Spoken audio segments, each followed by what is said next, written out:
Are we on? Okay. Oh, welcome! Happy Sunday, everybody. May 5th. Cinco de Mayo.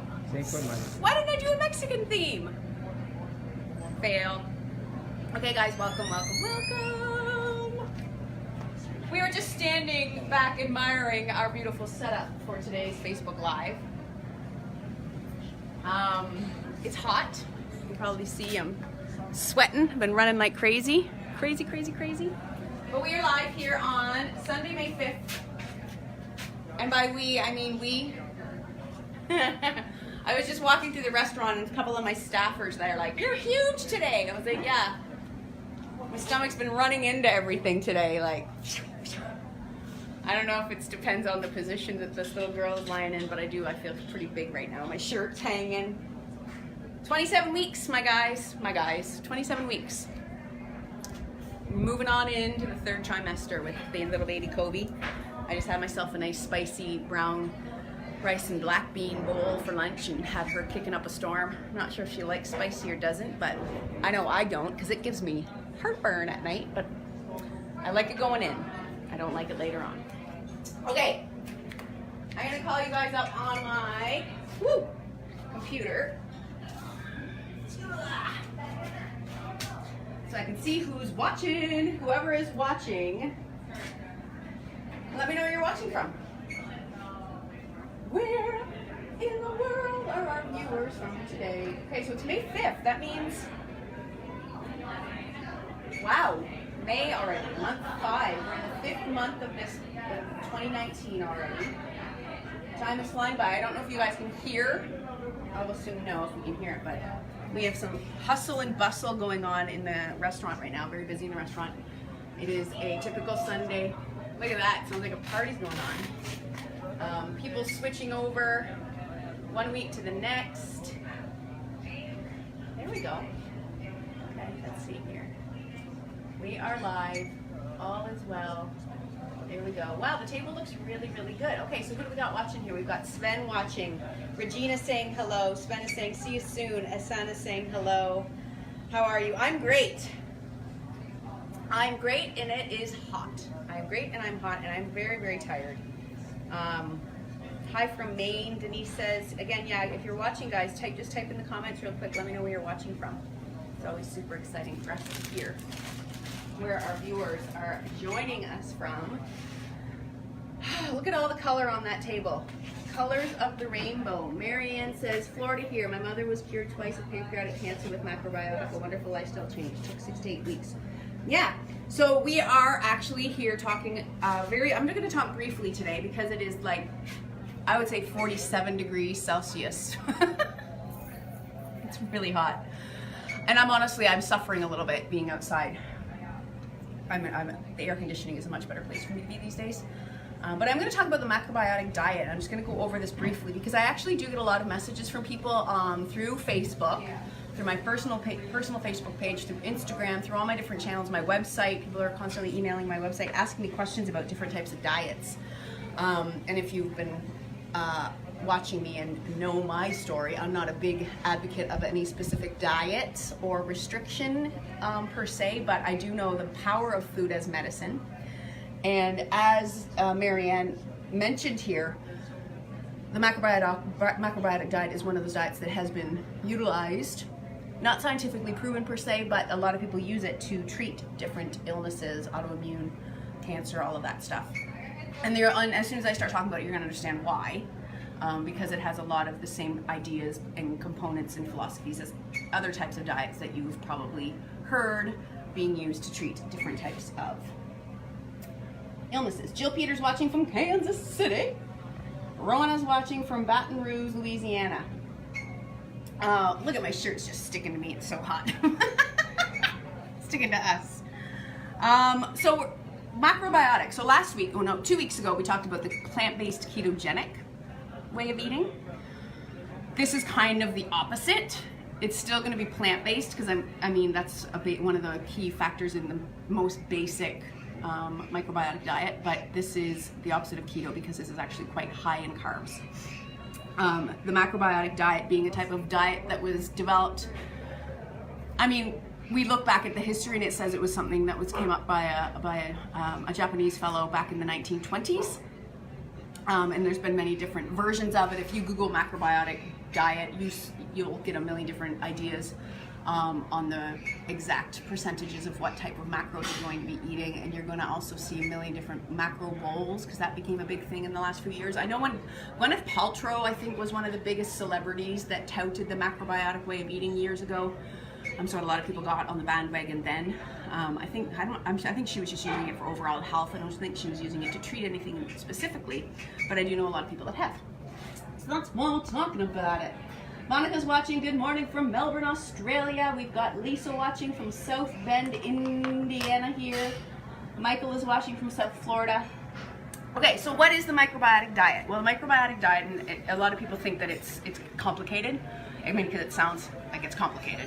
Macrobiotic, you're counting your macros, blah, blah, blah, blah, blah. It's not really that complicated at all. The main idea is that it is, it's a low sugar, low animal product for the most part, but it is high carbs and high local seasonal fruit and vegetable is kind of the idea. And depending who you talk to, there's different percentages of these different components on your plate. But if you know, it can range anywhere from what they say is like 40 to 60% of your plate. So you're making your macro meal. Think of it as your plate. 40 to 60% is going to be made of wholesome grains that we're going to talk more specifically about. 30 to 40% of that plate will be made up of local, seasonal, and organic, if you can, seasonal fruit and vegetables, mostly vegetables. And then you've got another anywhere between 5 and 20%, whatever's left over, that you're going to make up by making soups like miso soups with kelp noodles, fermented products, nuts and seeds, legumes, and all of that good stuff. So to make it easier, I'm going to talk about a couple more principles, because if you want to go into big details, like deeper details about macrobiotic, the Japanese philosophy behind it is the idea of eating to balance the yin and the yang. So we talk about the yin and the yang all the time. Like we talk about yin yoga is a relaxing, restorative, chill yoga where you go deeper, whereas yang yoga is considered like more active, like vinyasa, fiery, heating, active, muscular, strengthening yoga. We can talk about yin and yang as far as our lifestyles are concerned. Running a marathon is a very yang activity versus swimming backstroke, much more yin. We can talk about just being very yang in personality, like yang, bah, bah, bah, you think exciting, movement, heat. And then yin, much more serene, calm, quiet, cool. So this is the idea.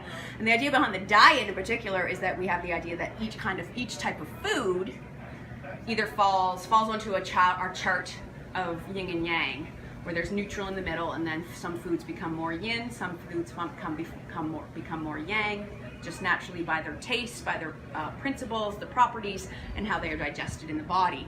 Which is kind of the same idea when you talk about acid versus alkaline diets. While there is some crossover with the foods that we're going to talk about here today, it's not the exact match to the acid alkaline, but it's the same idea. Other principles of a macrobiotic eating is you don't use a microwave. And ideally you don't use electric heat for cooking, so you would use things like water and gas. You eat only when you're hungry and drink only when you're thirsty, which is, I think, a philosophy that we all need to adopt more consciously. And chewing is a big thing, like chewing each bite of food up to 50 times, which is also really good for all of us. It helps aid in digestion, it helps avoid acid reflux, it helps us get full faster because we actually are taking our time to eat. So these are, there's a lot about macrobiotics that I really, really, really, really love. And I find that I naturally tend to eat this way because it's just the way that my body likes to eat. Like I've said many times, I'm a carb junkie. Not because I'm addicted to it and I eat it for comfort, but my body likes carbs. That's how I have the most energy, that's how I sleep best, that's how my digestion's best, and that's how I actually maintain my weight best, is eating carbs. If I go super protein, super fat, actually, that's when I actually start to retain water and then weight, body fat. So if you Google macrobiotic charts, you're gonna get a million different ones. I pulled up a couple here. I've got this one here. I had another one printed out. Let me see. I think I have it here in my book. In my book of notes, just so you can see. Oh, I printed out a few different references. I don't know what I did with the other chart, but if you Google macrobiotic food chart, you'll get a million different ones. So this is one I pulled out of a magazine.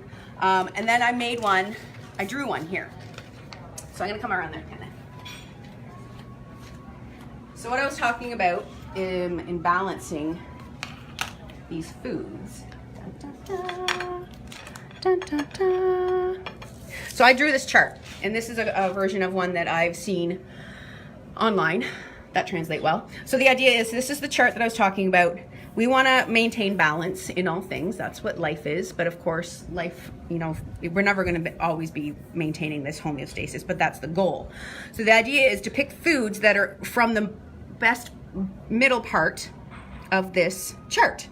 So the mainstay of the macrobiotic diet are, in fact, whole grains, local and seasonal vegetables, and we really emphasize local and seasonal.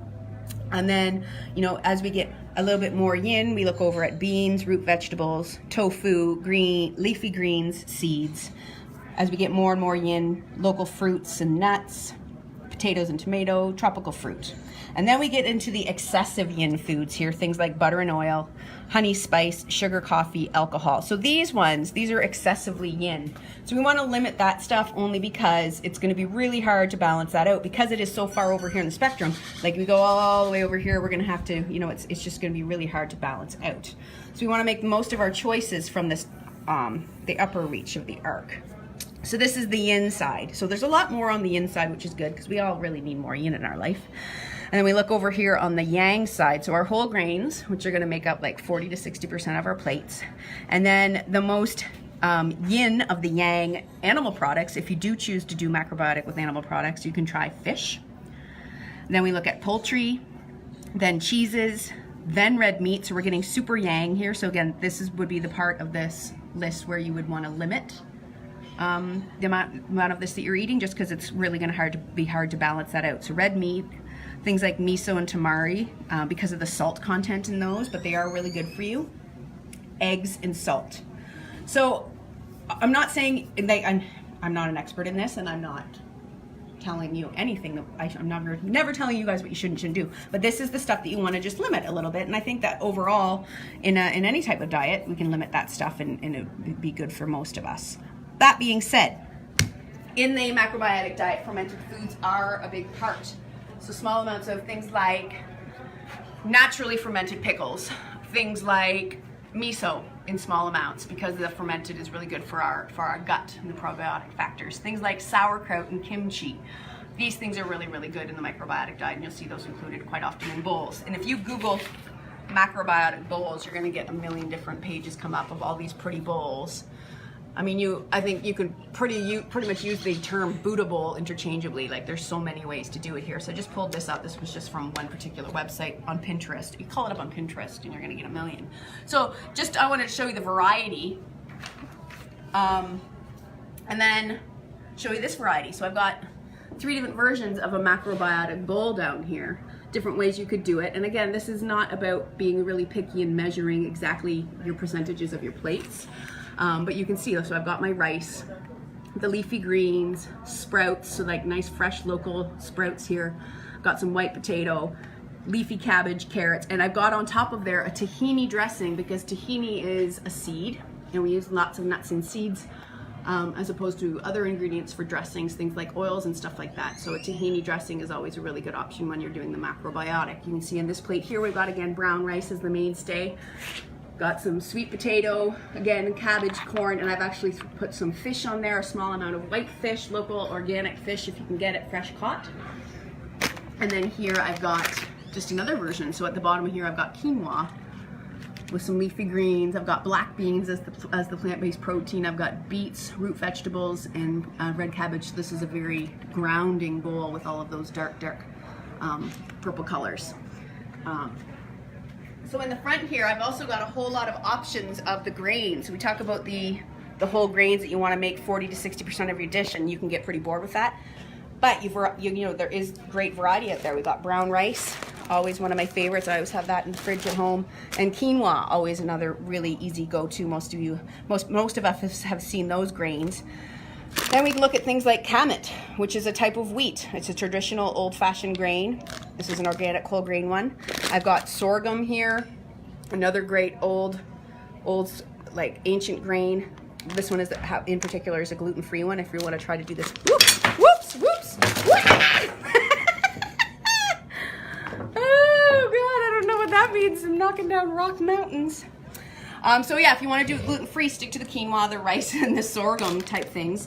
If you're not, and gluten-free, you could do buckwheat, which is another great grain you could cook up. And this is a great way if you want to do a macrobiotic bowl and do it gluten-free in the morning. For breakfast, you could do a buckwheat porridge as opposed to, say, an oat porridge if you can't get your hands on gluten-free oats. So that's a really great breakfast option as well. So you got to remember that these are all whole grains. And if you really want to try this diet, you want to have a variety or you're going to get bored. And then we can talk about the other great base of the dish when you're doing a macrobiotic is beans and legumes. So I've got just here some frijole blanco, which is white beans. This is just the dry ones. And if you're going to do this diet, you're going to want to buy bulk. So you would buy your beans in bulk and cook them yourself instead of buying them in a can, because that cost goes way up. So I got the white beans here. I got the black beans here. Here I've got chickpeas, which are another great dish bean to always have on hand. Great source of plant-based protein. Here I've got just some examples of some nuts and seeds that you would use. You could use hemp seeds and chia seeds for your omega-3s if you're not going to do fish. Got cashews and pecans, almonds, macadamia, and Brazil nuts. The more variety, the better when you're eating this way. Here I've got some really delicious, naturally fermented kimchi. This is actually a quite spicy one. It's from my fridge at home. So I wouldn't recommend this one because spicy foods aren't highly recommended with the macrobiotic diet. So if you can get a mild kimchi and sauerkraut or traditional like, where's sauerkraut from? Guys, help me out here. Oktoberfest. Right? That's where sauerkraut originates? From Oktoberfest, the home country of Oktoberfest. What is it? Sweden? No. Germany. Woo! Pregnant brain, full effect. Okay, so other super great ingredients again. Tofu. I know a lot of people are against tofu, but it's a great macro ingredient. It's your plant-based protein, and it's quite balanced on the yin. Like if I showed you on the chart here, tofu goes right along with leafy greens and seeds, right in that very balanced component here. So I've got two different types of tofu. Got tahini paste, which is a really great one. You could use that on your whole grain bread. Because whole grain bread and tahini, like that's all part of a macrobiotic diet.